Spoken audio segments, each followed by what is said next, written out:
बाप रे बाप एकदम ई मरद के खोज होते जीवे थाक गइल बा। बोझा ढोवे के खियाले नहीं खे मरद के बताव कहनी कि चलो हो बोझा ढो दी जब बदरी लागता।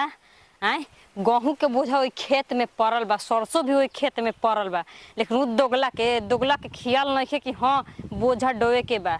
बस काट देले बा, बस जाना तक ये तने में कुल चीज बा। आय एकर माई कांच घे बैठ के तक भर भर चिपट ठूस के आ घर ही मोटा तरे और कहतरी कि जो खोज केने गोल तोर मरद। अरे हमार तो बता हम तो खोजबे न करब। हरामा छोड़ के कहाँ गए हमारे तो समझ ही में नहीं आवत। मतलब गेहूं के बोझा वही तरह पड़ल बा, बदरी लागत या हाँ ओकर ढोबे के ख्याल नहीं के दिमाग खराब करके केना कमर काम में फटन निकल जाते एकदम बेलूरी हो गई हमर मेहरा रुए दादा। हाँ का समझाइयो कर के हम हाँ के कोई बन समझाओ जो हमें बैठे हम तो हमें उन करके बार भेटा गो तो ना लॉलीपॉप के दमद के बता देना तो फिर से बात का उपजिया के रखले बड़न आ उनहु के खाचब आ बुढ़ियो के खाचब। देखो ये जे बैठा तनी ये जे कतही ले तई चारू ओर के रास्ता तो हमें बाटे आ देखो तनी दोगला कहे से आवता। हां एकदम मरले बा कि नथुनन पानी पिया खले बा, मेहरारू के मरले बा उपजिया के रखले बा। हां ऊपर से ओकर माई।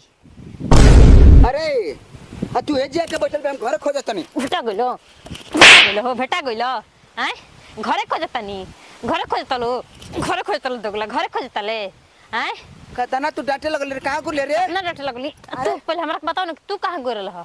तू कहां गुरली हो? तू कहां गइल रह? हम तोरा के खोजतनी घर रे। हम तोरा खोज के घरे खोजतल घरे ले खोज के त पर माइले ना पूछलो कि तू हम गइल रह।